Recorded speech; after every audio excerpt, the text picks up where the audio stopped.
Yo, what's going on, guys? This is your boy Victory Menace. Today, I want to do something that I never thought I could do. Who is to react to the top 10 difference between Guardians of the Galaxy movies and comics. This would be a good idea because I know there's some of the people never thought of me react to others besides reaction trailers. So this would be nice, and I hope this will have good viewers, and hopefully you guys will like it. So, oh, oh, this one goes to my good friends who want me to do this. So let's dive right into it. So here we go. This is the top 10 difference between Guardians of the Galaxy comics and movies. Peace. When something deviates from its source material, the results are usually less than stellar. Thankfully, that isn't the case here. Welcome to WatchMojo.com, and today we're counting down our picks for the top 10 differences between the Guardians of the Galaxy movies and comics. Before we begin, we publish new videos every day, so be sure to subscribe for more great content. For this list, we're focusing on those subtle and not so subtle changes die-hard fans noticed when this popular comic was brought into the Marvel Cinematic Universe. You know who I am, yes? You're Drax, the Destroyer. Number 10, Yondu. When I picked you up on Terra, these boys of mine wanted to eat you. Yeah? Yondu is everyone's favorite space pirate. Or is he? Well, we don't know. But he does have one of the coolest scenes in the first movie, when he kills a bunch of soldiers with one arrow, just by whistling.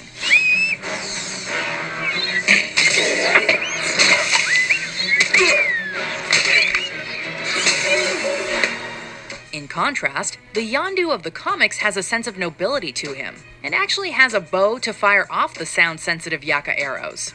He also sports a much bigger mohawk.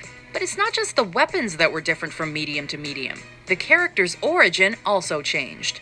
The comic book Yondu was part of the original Guardians of the Galaxy in the 31st century, and even went back in time to become an honorary member of the Avengers. Number 9. Drax the Destroyer hates Thanos. In the film, Drax is locked up in the kiln for numerous murder charges, while on the warpath to find Ronan the Accuser, the one who'd killed his wife and daughter. I don't recall killing your family.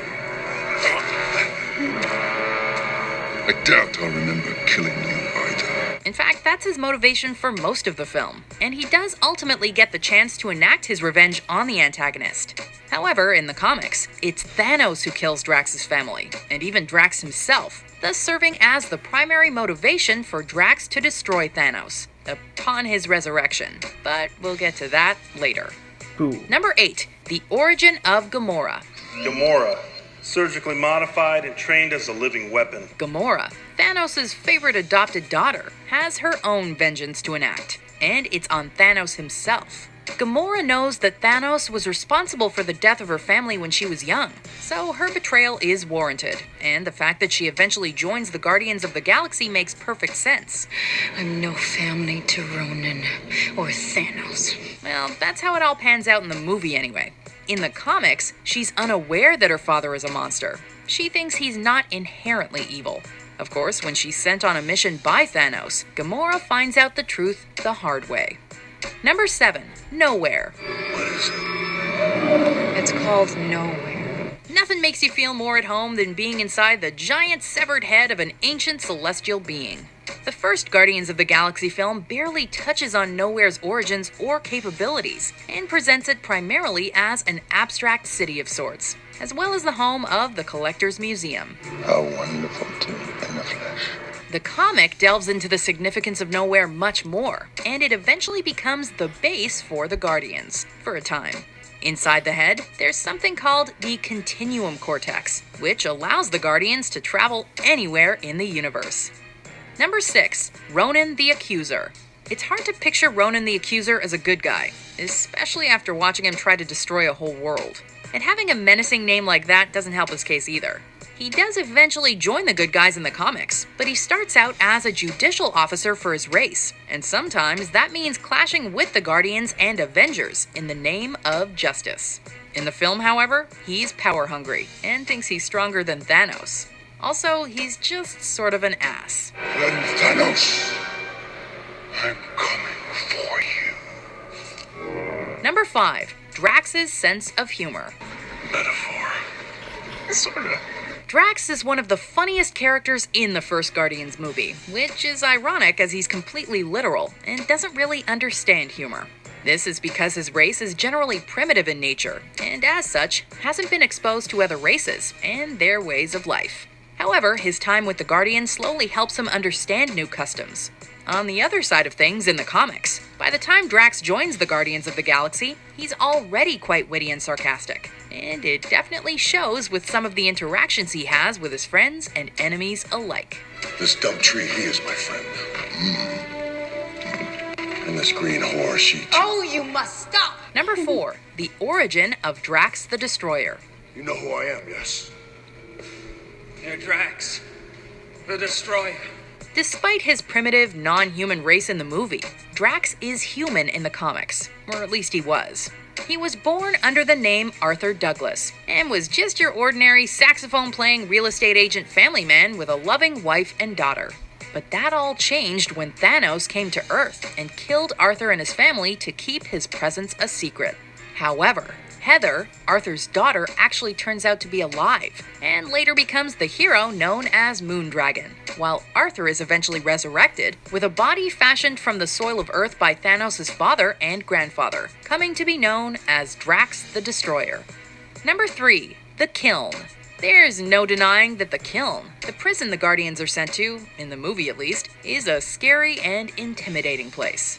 Drax was locked up there, and he was given the title of the Destroyer based on how dangerous he is.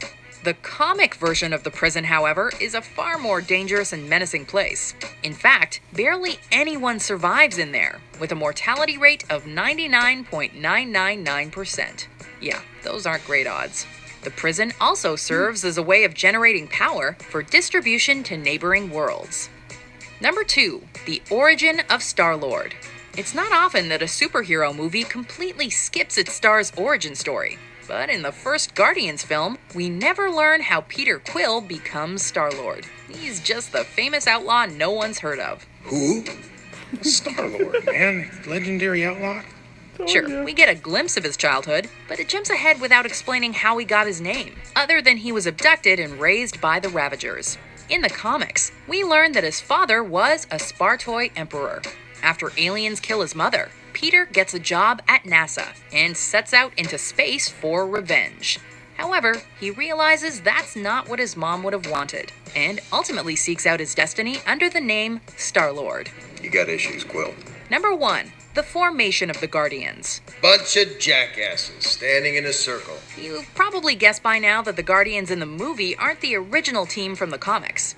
In fact, the original team didn't come into existence in the timeline until the 31st century. Also, as mentioned, Yondu was one of the founding members. When the Guardians were formed again in the mainstream Marvel universe, the group consisted primarily of who we see in the movie, with a couple of additions. At this stage of formation, they're still unnamed. It's only when they meet Vance, one of the founders from the alternate timeline, that he inspires them to call themselves the Guardians of the Galaxy. They call themselves the Guardians of the Galaxy. What a bunch of a-holes.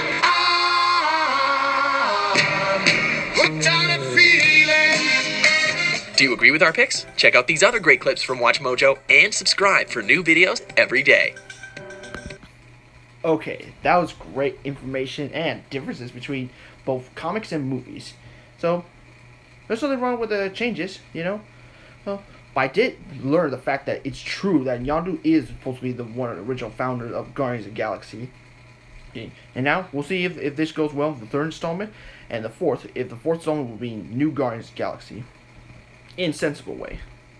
Just saying. Okay. And of course, I do like how we learn info about how the characters' motives and differences from them. But luckily, at least we got a little bit from what they mentioned with Drax, that he does reveal that it was actually Thanos who killed his wife and his daughter. Makes more sense. And I like that reveal at the before the end, and that's nice. And I did like it that a different origin story than than the movie version, where and plus it is true we never know how he got his name Star-Lord. Just but they thought it was funny that nobody would ever heard of that name if he just called himself that, because that's true. So, and hopefully we'll get to see more of that.